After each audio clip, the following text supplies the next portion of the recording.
ವ್ಯವಸ್ಥೆನಲ್ಲಿ ಇದಾವೆ, ಅದು ಇಲ್ಲ ಅಂತ ಯಾರು ಹೇಳಲ್ಲ, ಇದಾವೆ. ಬಟ್ ಆ ವಿಷಯಗಳು ನೀವು ಬಂದಾಗ ನಿಮಗೆ ಈ ಥರ ಬೇಡ ಅಥವಾ ಬೇಕು ಅಂತ ಏನಾದರೂ ಒಂದು ಸ್ವಲ್ಪ ನಿಮ್ಗೆ ಅನಿಸಿದ್ದಿತ್ತ ಕತೆ ಕೇಳಬೇಕಾದ್ರೆ? ಸರ್, ನಾನು ಆ್ಯಕ್ಚುಲಿ ಒಂದು ಚಂದ ಮಾಮೂದ್ ಕತೆ ಥರ ಕೇಳ್ತೀನಿ ಸರ್. ಒಂದು ಊರಲ್ಲಿ ಒಬ್ಬ ರಾಜ ಇದೆ ಹಿಂಗೆ ಅಂತ ಅಷ್ಟನ್ನೇ ಕೇಳ್ತೀನಿ ಅಷ್ಟೇ. ಅದಾಗ್ಬಿಟ್ಟು ಓಕೆ ಚೆನ್ನಾಗಿದೆ, ಒಂದೊಳ್ಳೆ ಮೆಸೇಜ್ ಇದೆ. ಸೊ ಇದನ್ನು ಹೇಳಬೇಕು, ನಾನು ಹೇಳಬಾರ್ದು ಅಂತಲ್ಲ. ಈಗ ಮಾಸ್ಟರ್ ಅಷ್ಟು ಚೆನ್ನಾಗಿ ಬರೀತಾರೆ. ಇವತ್ತು ಆ್ಯಕ್ಚುಲಿ ತುಂಬ ಜನ ಮಾತಾಡೋದೇನು, ಗಂಡ್ಸಾದ್ರು ಬೆವರು ಸುರಿಸ್ಬೇಕಲ್ಲ, ಜೊಲ್ ಸುರಿಸ್ಬಾರ್ದು. ಬಟ್ ಅರ್ಥ ಎಷ್ಟಿದೆ ಅದರಲ್ಲಿ, ಅದನ್ನು ಬ್ರೀಫಾಗಿ ಹೇಳ್ಕೊಡೋದ್ರೆ ಅದ್ರ ಮೇಲೆ ಒಂದು ಸಿನಿಮಾ ಮಾಡ್ಬೋದು ಕೂತ್ಕೊಂಡು. ಸೊ ಆ ಥರ ಇದ್ದಾಗ ಅಷ್ಟು ಹೇಳಿದ್ರೆ ಸಾಕಲ್ಲ, ಅರ್ಥ ಆಗುತ್ತಲ್ಲ ಎಲ್ರಿಗೂ. ಸೊ ಅದನ್ನು ಕೇಳ್ಕೊಂಡೆ ನಾವು ಮಾಡಿ. ಆಮೇಲೆ ಇದನ್ನು ಹೇಳ್ಬೇಕು ಹೇಳ್ಬಾರ್ದು ಅಂತಲ್ಲ, ಯಾಕಂದ್ರೆ ನಡೀತಾರ ಕತೆಗಳು ತಾನೆ.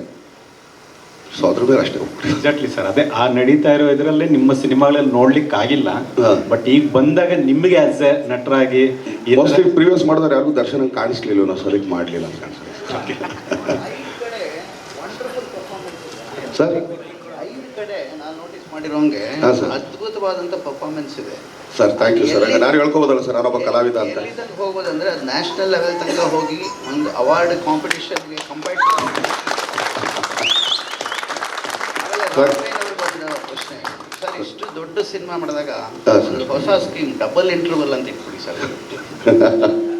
ಸರ್ ಏನಿಲ್ಲ ಸರ್, ಅವಾರ್ಡ್ ಗೊತ್ತಿಲ್ಲ ಸರ್ ನನಗೆ. ಒಂದ್ಸಲಿ ಸ್ಕ್ರಿಪ್ಟ್ ಕೇಳಿರ್ತೀನಿ ಸರ್.